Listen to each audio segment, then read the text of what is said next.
Hello, my name is Aaron Budd, and today we'll be talking to you about the shift in political culture which has occurred in the past few decades from politicians being qualified to deal with the issues of the time to a more personal biography being a representation of a politician's political ability. Now, as we move forward, I would like to ask you as the audience to keep these few questions in mind. What do we as a society view as private? What values do we make important? How does this relate to American culture as a whole?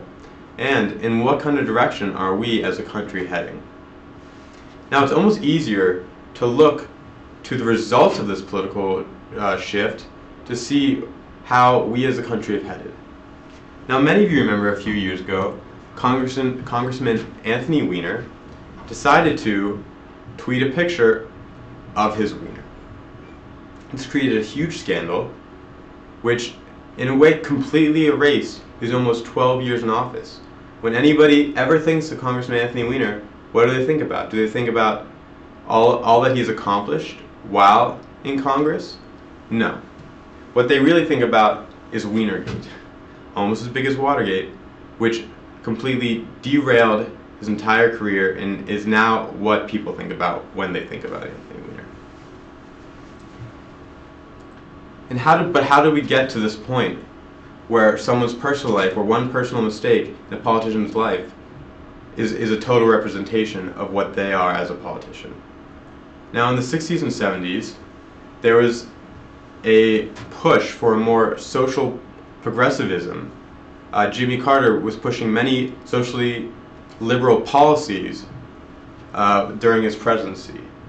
And when Ronald Reagan came along, one of his main foundations, one of the main points he was running on was this social conservative, this push back towards a more traditional American values.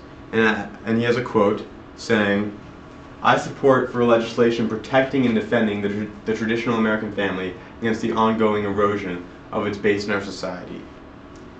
He was running on a conservative platform that many people supported, of a more traditional values of people being more traditional. Now, as we move forward into the Bill Clinton administration, one of the characterizations of the Reagan administration was this creation of a culture war, as it's been termed. This clash between liberal social policies and the push for a more conservative, traditional American family values. And in the Reagan and first Bush administrations, there was this idea that politicians were held to the standard of the traditional American traditional American family values. So when Bill Clinton was caught having an affair, and it's not the first time a president has had an affair, it was really shocking to Americans, because they really held him to the standard of the traditional family man.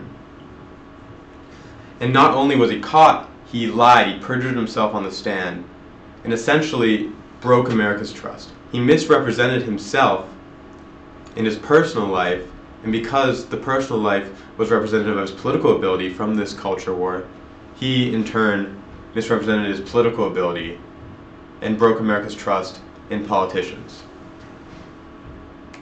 And this can be seen in today's election, because many of the advertisements for supporting one candidate or deriding another are about our personal attacks on presidents, on the presidential candidates. As you can see, this one right here is about the Mitt Romney scandal a couple decades ago, when he and his family went on vacation, and they left their dog on the roof of their car in a cage for many hours. And as it says, you can really judge the character of a man by how well he treats his pets. But really, how does this represent a person as a politician at all? Does how well a person treat his dog mean that he's going to be a good president? But that is the point that we as America are. We have reached the point where we cannot trust a politician unless we know everything about his personal life, because to us, because of this political shift, that is what is representative of a politician as their political ability.